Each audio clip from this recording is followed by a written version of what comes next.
Yeah. Have you been in the States much? Yeah, been in America, been playing in America also, yeah. Not for some time.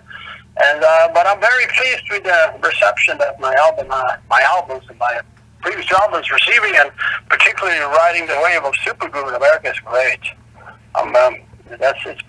It's a great ride. All right. Well, why don't you fill us in about the album and how you when you started to record it and how you went about doing it? Supergroove was a natural follow-up to a previous album, 2018 Blues on Fire, where my good buddy Jolie Walker doing the vocals on the title track. We go way back. I had brought him over to Israel 3 times to perform together. And Burning Deep was another song that he did on this album. But the album itself, Supergroove, started, the first 2 songs that I did record was Living Hand to Mouth, a song by Rick Estrin, and Don't Take My Blues Away. The reason being that Rick Estrin was over in Israel. We had a great time together.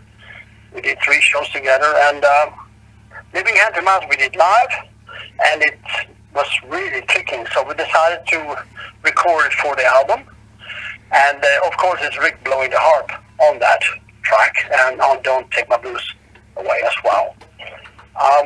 The album is kicking off with an instrumental, Supergroove, which is inspired by the early 60s instrumental bands at that time by Johnny Winter, Albert Collins, Freddie King. They did a lot of instrumental albums at that time. And pretty much the way I would kick off a live show, kicking off with instrumentals, and then you're taking off. And that's what I had in mind with the rest of the album.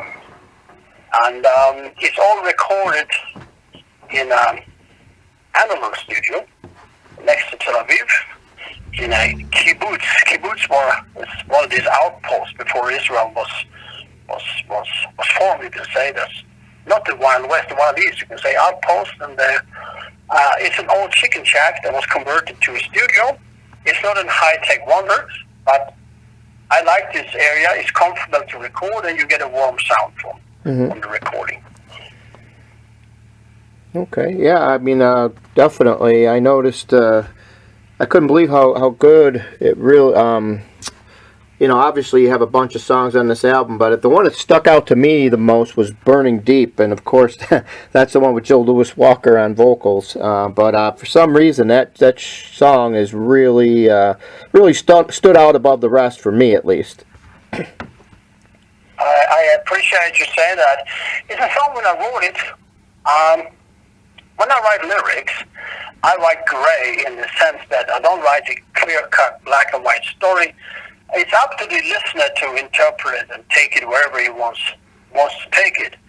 And I wrote that you bring the best or the worst out of me, and that's something that happens in many relationships, unfortunately, or between friends or in work relationships. And Joan really got connected to the vocals, and I did all the recording of the song in Israel, and I decided to add a horn section too, because I wanted Joe, when he goes into the studio in New York, to really be able to hit it and have the full band behind him. And I think he did a tremendous work with the vocals on that one. Definitely. So when did the album first come out?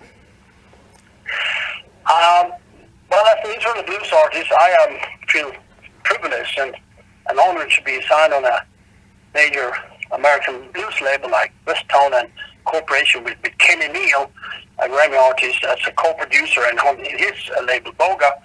So they decided to release it on the 4th of September. It was released then, and it's been a wild ride since then. We got a lot of airplay, and I think we've been on the Roots Music Reports charts in America now for 17 weeks, and that's just tremendous. Well, yeah, it sounds like everything's really going good here with the album. And you released it obviously during 2020, which wasn't a banner year by any means. But I think in a way. yeah, I think what it helps though is that the fact that, you know, there still was, even though you couldn't go see live music, you could at least, people were able to still listen to new music and be turned on to it, which was a good thing, you know, because obviously not being able to see people live, that's half of the probably your bread and butter, probably for most of the with touring and all, right? You do a lot of touring normally. Yeah, for sure. I mean, basically the last live show I did was 11th of March in 2020, and yeah, I mean, we all been on standby since then, and I think Israel is now entering tomorrow an even more stricter lockdown, even though that the vaccination program is going great.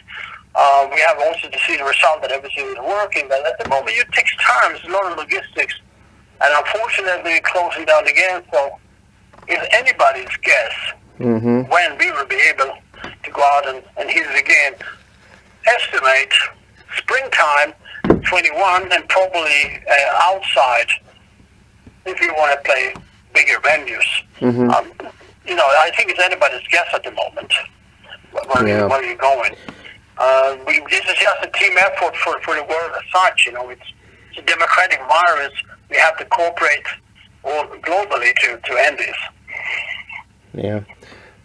So fill us in. How did you get involved in music? How did this all start for you back in the back in time here? Well, you know, it started as a 12, 13-year-old kid tuning into American radio stations and hearing Albert King, Albert Collins, Hendrix, Johnny Hooker, Peter Green, Fleetwood Mac, all these things. You know, that's wow, like really good and hooked onto the blues, and that made me pick up a six-string. A good friend of mine showed me a few basic chords, and I'm self-taught. I never took any lessons, and I don't read music. Not something I'm proud of, but I guess I break a lot of rules when I'm playing, but it works for me, and probably give you a lot of musical freedom too. Now, how did you the obviously you got a lot of people doing guest vocals and stuff on the album. How did it come to select a band? Have you worked with most of these guys in the past, or did you bring some different guys in for the album? Yeah, well, I have had the great fortune to, for the past 10, 12 years, bring some of the best blues artists in the world, or from America, into Israel with the purpose of widening the blues audience and the awareness of blues in Israel. And, of course, to build the audience for my own shows. So the artists been coming, performing with my band, recording with me. And over the years, I brought Joe Louis Walker 3 times, rest in peace, Lucky Peterson twice, Johnny Winter, rest in peace, Bernard Allison, Rick Estrin, who is performing on the album, Kenny Neal, who is also co-producing the album, among others. So, yeah, I have a personal connection to them. Roy Young, very good friend of mine. We've been performing for over 25 years together. Danny Susan is a great vocalist. He used to be part of a famous band in Israel called the Churchill. They were quite big in Europe in the 70s. And those vocals suits me. I do backup vocals, and I also do the vocal guides when I'm writing the songs.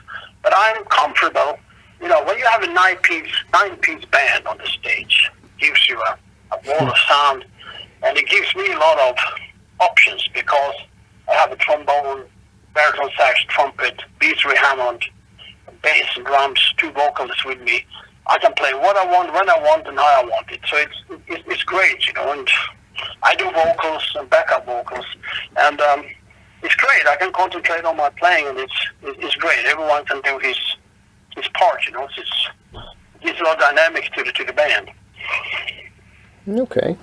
Well, sounds good. I mean, looks like the album's off to a good start. Hopefully it'll keep going here. What is the next plan for you going forward? Any idea what you want to do for the rest of this year, maybe possibly into the next year?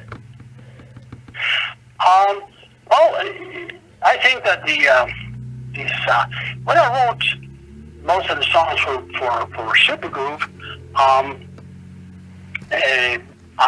on Supergroove, I had 5 songs that I penned myself and 5 covers.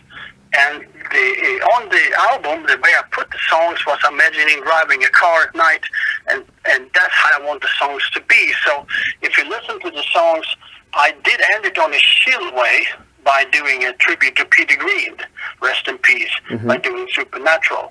So I wanted this to be some dynamics in the album, and also as a sort of to have a follow-up, because I wanted to continue with my next album. And the lyrics on Burning Deep are not reflecting to the current situation, because I had basically written the songs before the corona hit us. There's one song that unfortunately is very relevant. That's a song by Rick Astley, Living Hand to Mouth, unfortunately. And that can also reflect the Beatles situation today. But I've been busy since April writing a new album. So I have that somehow cooking at the moment, and I'm working on that. And at the moment, I'm concentrating promoting Supergroove all around the world, but I have a new album cooking that I will for sure not release until I know where this corona situation is going. Right. Yeah.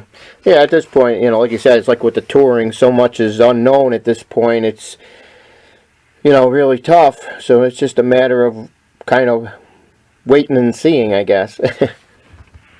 Yeah, you got to roll with the punches, but we have some good news for us, all of you, particularly in all. I think there's a lot of new guitar players somewhere hiding in the world, because in the beginning, in April, Fender and Gibson were very nervous.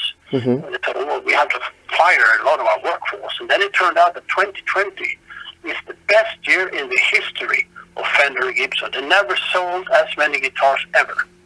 So there must be a lot of new guitar players coming around, bringing the torch and taking, moving things forward, hopefully.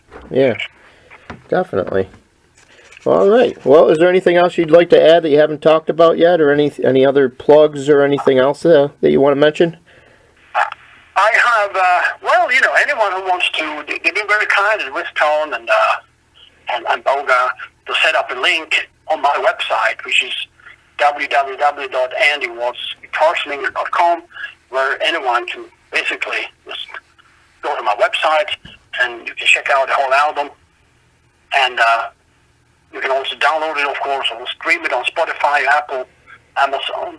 We have some cool videos. I do have a video for each and every song of the album. Anyone wants to chat with me on Andy Watts Guitar Slinger on Facebook, and I have quite a lot of stuff on YouTube too. All right, very good.